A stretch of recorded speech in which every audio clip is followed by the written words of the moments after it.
Ada satu nasihat indah dari baginda Nabi sallallahu alaihi wasallam, di mana baginda Nabi sallallahu alaihi wasallam dalam satu hadis beliau bersabda, "Ragima anfu rajulin dzukirtu indahu falam yusalli alayya, wa ragima anfu rajulin dakhala alaihi Ramadan thumma salakha qabla an yughfara lah, wa ragima anfu rajulin adraka indahu abawahul kibar falam yudkhilahul jannah." Rawahu Tirmidzi.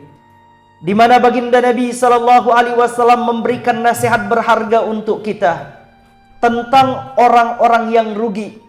Ada 3 golongan orang yang benar-benar rugi dalam kehidupan ini. Siapakah mereka? Yang pertama, ragima anfu rajulin dzukirtu indahu falam yusalli alayya. Orang yang rugi itu adalah orang yang apabila ia mendengarkan namaku sedangkan ia tidak bersalawat untukku. Orang yang mendengar nama Nabi Muhammad tapi dia tidak terketuk untuk bersalawat atas baginda Nabi Muhammad sallallahu alaihi wasallam, maka orang itu dicatat dalam golongan orang-orang yang rugi. Kenapa kita rugi kalau kita tidak bersalawat untuk baginda Nabi sallallahu alaihi wasallam? Karena dalam satu hadis baginda Nabi sebutkan, "Man nasiyas salata alayya faqad akhta'a tariqal jannah." Siapa yang lupa, sehari aja dia lupa salawat untukku, sabda baginda Nabi, faqad akhta'a tariqal jannah, maka ia telah menyalahi jalan menuju surga. Kalau hari itu dia meninggal dunia, orang yang enggak salawat pada hari itu, bayangkan, maka dia akan melenceng dari jalan surga. Maka oleh karena itulah dijadikannya oleh baginda Nabi sebagai golongan orang yang rugi apabila orang itu mendengarkan nama Nabi Muhammad. Baik dia mendengarkan azan ada nama Nabi Muhammad, baik dia mendengarkan ceramah ada nama Nabi Muhammad, baik dia mendengarkan orang, dia sedang lewat, dia dengerin orang mengucapkan nama Nabi Muhammad, kalau dia tidak bersalawat, dia tergolong orang yang rugi. Kenapa dia jadi orang yang rugi? Karena orang yang tidak salawat dia salah jalan menuju surga. Dan orang yang dekat dengan Nabi Muhammad yang akan mendapatkan syafaat paling utama nanti di padang mahsyar adalah siapa? Orang yang banyak salawat. Yang kedua orang yang rugi, sabda baginda Nabi adalah ragima anfu rajulin dakhala alaihi Ramadan summan salakha qabla an yughfaralah. Orang yang rugi itu adalah orang yang apabila bulan Ramadan diperjumpakan dengannya, lalu kemudian bulan Ramadan itu pergi meninggalkannya, sedangkan ia belum mendapatkan ampunan Allah. Dia diberi izin oleh Allah berjumpa bulan Ramadan, lalu berlalu bulan Ramadan, dia masih saja belum mendapatkan ampunan Allah. Itu orang yang benar-benar rugi. Karena seharusnya orang yang beriman ketika diperjumpakan dengan bulan Ramadan, ia pasti mendapatkan ampunan Allah. Karena Allah letakkan ampunan yang tidak Allah letakkan di waktu-waktu yang lain, Allah letakkan dalam bulan Ramadan. Contoh, di 10 terakhir bulan Ramadan disebutkan oleh para ulama, Allah jadikan 10 terakhir Ramadan itu sebagai pembebasan dari api neraka, itkum minan nar. Kita contoh, tertulis di Lauhil Mahfuz, nama kita ini sebagai ahli neraka. Dituliskan karena amal kita banyak maksiatnya, sedikit ibadah kita, tertulis sebagai ahli neraka.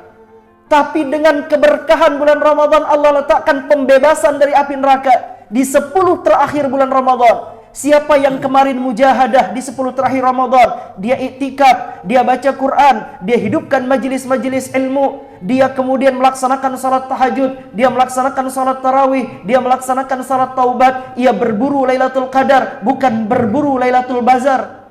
Maka orang yang melakukan itu akan mendapatkan pembebasan dari api neraka. Tapi sayangnya kebanyakan orang nggak mau bebas dari api neraka. Ya enggak? Katanya ingin dibebaskan dari api neraka, tapi buktinya lihat di masjid-masjid sepi di 10 terakhir, lihat kemudian orang-orang iktikaf sedikit sekali, orang baca Quran tambah sedikit lagi. Yang banyak di mana? Yang banyak di mal-mal dan pusat perbelanjaan. Apa di antara sebab yang menjadikan orang itu belum mendapatkan ampunan Allah?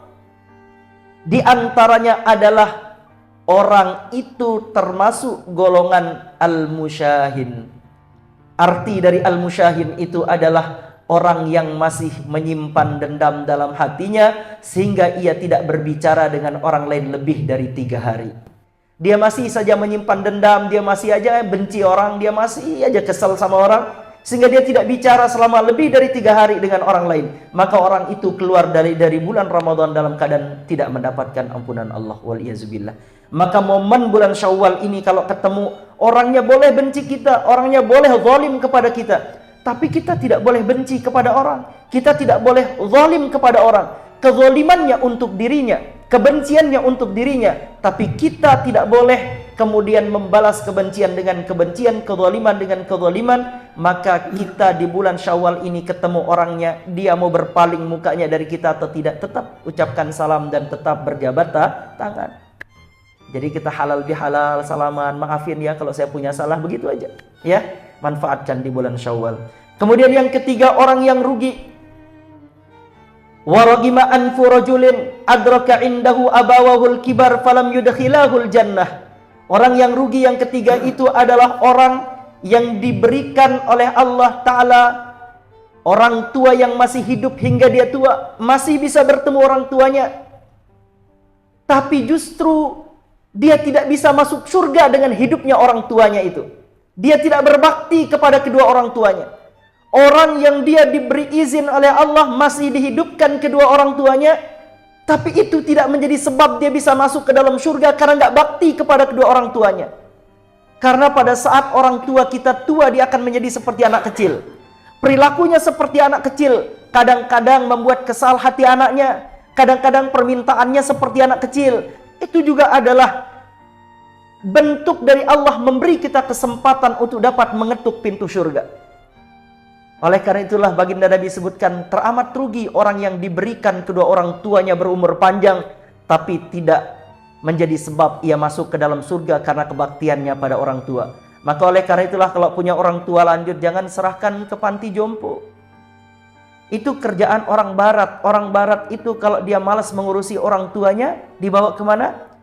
Ke panti jompo. Waliyazubillah.